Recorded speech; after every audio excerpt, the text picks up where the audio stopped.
शांति। आज हम सुनेंगे 5 अप्रैल 1970 की अव्यक्त मुरली। सर्व पॉइंट का सार, पॉइंट बिंदी बनो। तो बेसिकली बाबा जितना भी हमको ज्ञान दे रहे हैं उसका सार तो यही है कि हमें अपने आप को आत्मा समझकर चलना है। उसी के लिए ही बाबा हमें ज्ञान के अलग अलग पॉइंट्स देते हैं। तो यही बाबा हमसे कहना चाह रहे हैं। तो बाबा पूछ रहे हैं, सभी सुनना चाहते हो व संपूर्ण बनना चाहते हो। संपूर्ण बनने के बाद सुनना होता होगा। पहले है सुनना, फिर है संपूर्ण बन जाना। क्योंकि हम ये सारा ज्ञान सुन ही क्यों रहे हैं? संपूर्णता को प्राप्त करने के लिए ना। तो इसीलिए बाबा कह रहे हैं इतनी सभी पॉइंट्स जो सुनी हैं उन सभी पॉइंट्स का स्वरूप क्या है जो बनना है। सर्व सुने हुए पॉइंट्स का स्वरूप क्या बनना है? सर्व पॉइंट्स का सार है बिंदी। सार भी पॉइंट में आता है तो पॉइंट रूप ही बनना है ना। पॉइंट अति सूक्ष्म होता है जिसमें सब कुछ समाया हुआ है। क्योंकि मैं आत्मा जो हूँ वो एक सूक्ष्म, अति सूक्ष्म बिंदु से भी वैसे उसको डिफाइन करने की ये सबसे पास वाली डेफिनेशन है तो वो बिंदु से भी सूक्ष्म एनर्जी। तो इस समय बाबा पूछ रहे हैं मुख्य पुरुषार्थ कौन सा चल रहा है? अभी पुरुषार्थ है विस्तार को समझने का। जिसको विस्तार को समाने का तरीका आ जाता है वही बाप दादा के समान बन जाते हैं। पहले भी सुनाया था ना, समाना और समेटना। जिसको समेटना आता है उसको समाना भी आता है। तो बीज में कौन सी शक्ति होती है? क्योंकि आत्मा बीज है ना, तो उसके अंदर वृक्ष के विस्तार को समाने की शक्ति होती है। वैसे तो आत्मा बीज और ये सारा देह के संबंध, देह के संस्कार, देह का संसार, ये सारा विस्तार है। तो बाबा कह रहे हैं इस सारे विस्तार को समेटना है। तो अब पुरुषार्थ क्या करना है? बीज स्वरूप स्थिति में स्थित होने का, अर्थात विस्तार को समाने का। तो चेक करो, विस्तार करना सहज है लेकिन विस्तार को समाना सरल हुआ है? ये जितना भी विस्तार है हम अपने आप को चेक करें, कहीं हम इसमें फंसे हुए हैं? कहाँ कहाँ फंसे हैं? कितना इसका विस्तार हमने खुद ही किया है? तो अब विस्तार को सार में लेकर आना है। जैसे जैसे साइलेंस की शक्ति से ना पुरुषार्थ करती है वैसा ही साइंस वाले भी विस्तार को समेटने का पुरुषार्थ कर रहे हैं ना। पहले साइलेंस की शक्ति से ना इन्वेंशन करती है, फिर साइंस अपने रूप से इन्वेंशन करती है। जैसे जैसे यहाँ रिफाइन होते हैं वैसे साइंस भी रिफाइन होती जाती है। क्योंकि साइंस के भी जितने भी टेक्नोलॉजी है, जितने भी गैजेट्स हैं, पहले बड़े बड़े होते थे और अब सब कुछ छोटा छोटा होता जा रहा है, नैनो टेक्नोलॉजी। तो वही बाबा कह रहे हैं जो बातें पहले उनको भी असंभव लगती थी वह अब संभव होती जा रही हैं। वैसे ही यहाँ भी असंभव बातें सरल और संभव होती जाती हैं। अब मुख्य पुरुषार्थ यही करना है।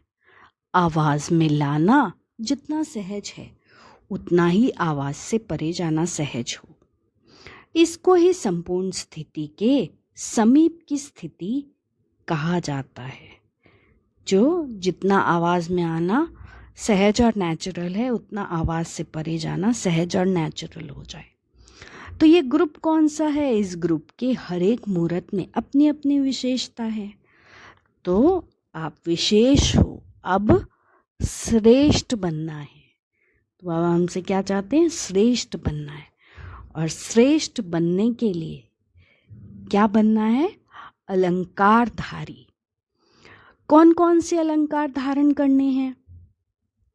अलंकार कायम होंगे तो ललकार होगी। शक्तियों का मुख्य गुण क्या है? शक्तिपन का पहला गुण है निर्भयता और दूसरा विस्तार को सेकंड में समेटने की युक्ति। पहला गुण है निर्भयता और दूसरा विस्तार को सेकंड में समेटने की युक्ति। एकता और एक रस। अनेक संस्कारों को एक शुद्ध संस्कार कैसे बनाएं, यह भी भट्टी में सीखना है। कम शब्द कम बोल, लेकिन सफलता अधिक हो, क्योंकि बाबा के सामने भट्टी वाले बैठे हैं तो बाबा उनको सिखा रहे हैं। ये भी तरीका सीखना है। सुनना और साथ साथ स्वरूप बन जाना। ये हम मम्मा की विशेषता में सुनते हैं। मम्मा जैसे सुनती थी, जैसे जैसे वैसे वैसे उसका स्वरूप बनती थी। अभी क्या है, सुनना अधिक और स्वरूप बनना कम। अब साक्षात्कार मूर्त बनना है, अलंकारधारी बनना है। तो ज्ञान का जो एसेंस है उसमें रहना है, सेंस को एसेंस में लाना है। तो एसेंस को तो जानते हो ना, जो इस ज्ञान की आवश्यक बातें हैं वही एसेंस है। अगर आवश्यक बातें धारण कर लो तो सर्व आवश्यकताएं पूरी हो जाएंगी।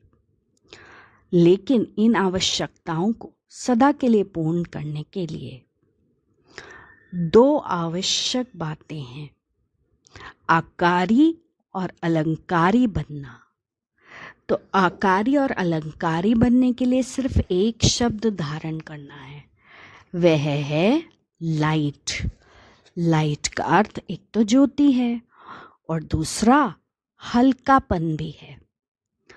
तो हल्कापन और प्रकाश में अलंकारी भी और आकारी भी, ज्योति स्वरूप भी ज्वाला स्वरूप भी।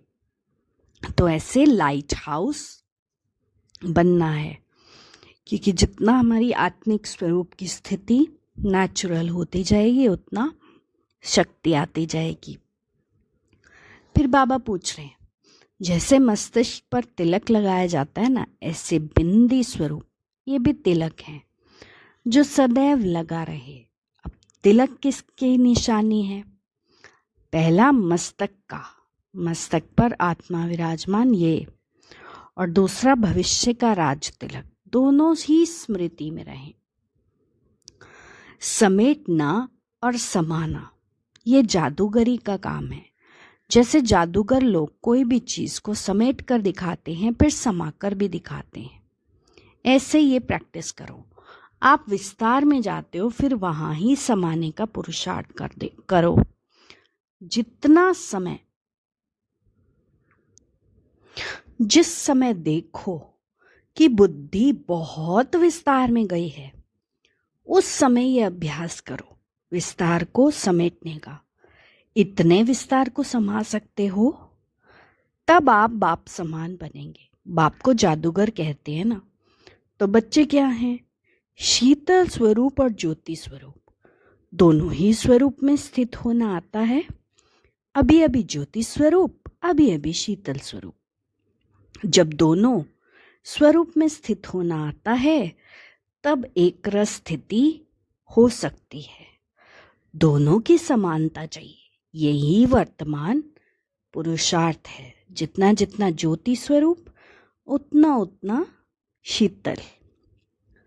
तो जो न्यारा होता है वही अति प्यारा होता है। अगर सर्व का अति प्यारा बनना है तो सर्व बातों से जितना न्यारा बनेंगे उतना सर्व का प्यारा बनेंगे।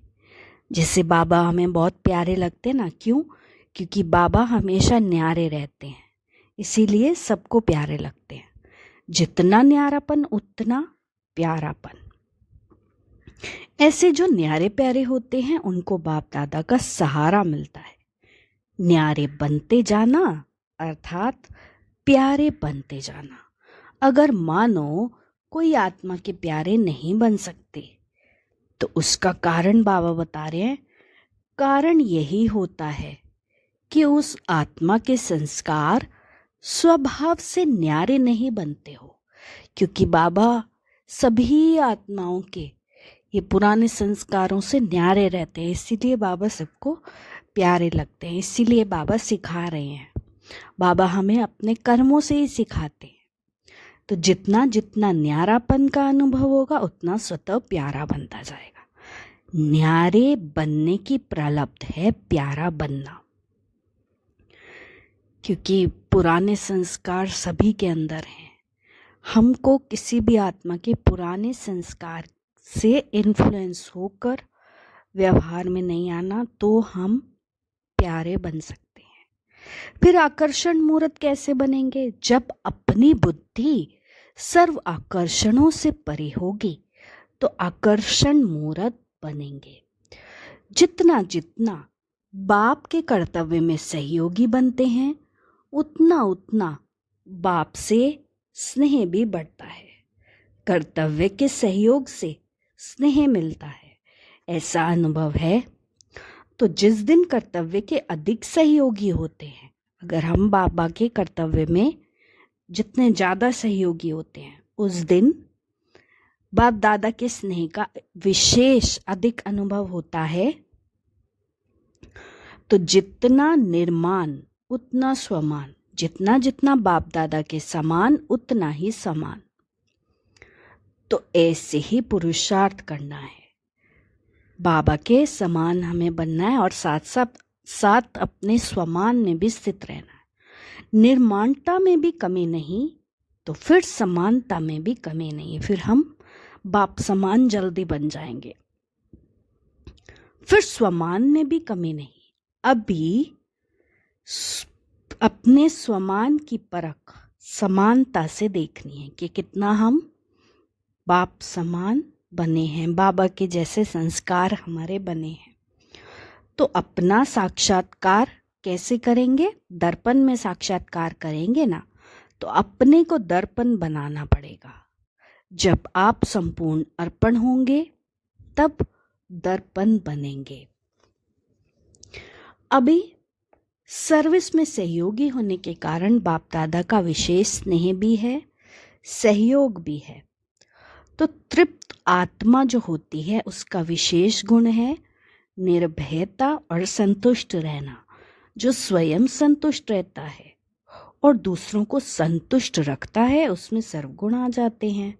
जितना जितना शक्ति स्वरूप होंगे तो कमजोरी सामने रह नहीं सकती। तो शक्ति रूप बनना। बच्चे तो बाप से भी बड़े जादूगर हैं। बाप से बड़े जादूगर किस लिए? जो बाप बना, बड़े जादूगर बाबा हम बच्चों को इसलिए कह रहे हैं कि जो बाप को बनाना चाहते हैं वे प्यार में बना सकते हैं। बाप के लिए तो गायन है ना, जो चाहे सो बना सकते हैं। लेकिन भगवान को जो चाहे सो बना सकते हैं वह कौन? बच्चे। अव्यक्त होते भी व्यक्त में लाते हो ना। हम बाबा हमारे प्यार में खिंच करके अव्यक्त वतन से व्यक्त में आते हैं। तो बाबा कह रहे हैं ये बच्चों का ही प्यार है, बच्चों की ही जादूगरी है। तो बच्चे बाप से भी बड़े जादूगर हैं जो स्वयं भगवान को नीचे खींच कर ले आते हैं। तो अपने को सदैव एवर रेडी रखना, इंतज़ार को ख़त्म कर इंतज़ाम करना। जब अपना इंतज़ाम पूरा होता है फिर इंतज़ार करने की आवश्यकता नहीं रहती। तो एवर रेडी, सदा पुरुषार्थ में एवर रेडी। आपके अंदर विशेष स्नेह है, इसलिए विशेष बनाने की बातें कर रहे हैं। बाबा का हमसे अति विशेष स्नेह है, इसीलिए बाबा हम बच्चों को विशेष और श्रेष्ठ बनाना चाहते हैं। तो मन, वाणी, कर्म से सरलता और सहनशीलता ये दोनों ही श्रेष्ठ बनने में आवश्यक है। मन, वाणी, कर्म में सरलता और सहनशीलता। अगर सरलता है, सहनशीलता नहीं, तो भी श्रेष्ठ नहीं। इसलिए सरलता और सहनशीलता दोनों साथ साथ चाहिए। अगर सहनशीलता के बिना सरलता आ जाती है तो उसको क्या कहा जाएगा? भोलापन। सरलता के साथ सहनशीलता है तो शक्ति स्वरूप कहा जाता है। शक्तियों में सरलता और सहनशीलता दोनों ही गुण चाहिए। कितना बाबा हमको बैलेंस करना सिखाते हैं हर चीज़ का। जैसे बुद्धि से छोटा बिंदु खिसक जाता है ना, ऐसे छोटा बिंदु भी खिसक जाता है। तो जितना जितना अपने देह से न्यारे रहेंगे उतना सब बातों से भी न्यारे रहेंगे। जैसे वस्त्र उतारना और पहनना सहज है कि मुश्किल है, ऐसे अभी अभी शरीर का वस्त्र धारण किया, अभी अभी उतारा। मुख्य पुरुषार्थ आज इस बात पर ही करना है। अब ये मुख्य पुरुषार्थ करेंगे तब मुख्य रत्नों में आएंगे। तो देखें कि बिंदी लगाना कितना सहज है। तो ब्राह्मणों की लेन देन कौन सी होती है? स्नेह लेना और स्नेह देना। स्नेह के देने लेने से बाप का स्नेह भी लेते हैं, ऐसे ही समीप होते हैं तो उतना ही बाबा के समीप होते हैं। तो बाबा के स्नेही बनने के लिए क्या करना पड़ेगा? जितना जो विदेही होगा उतना स्नेही होगा। देह में रहते विदेही जो होते हैं वे सर्व के स्नेही रहते हैं। तो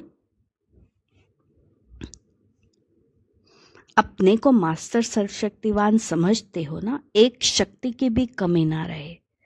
जहां भी अकेला बनो वहां बाप को साथ समझो। बाबा का साथ सदा साथ है। बाबा सदा कंबाइंड रूप में हमारे साथ है।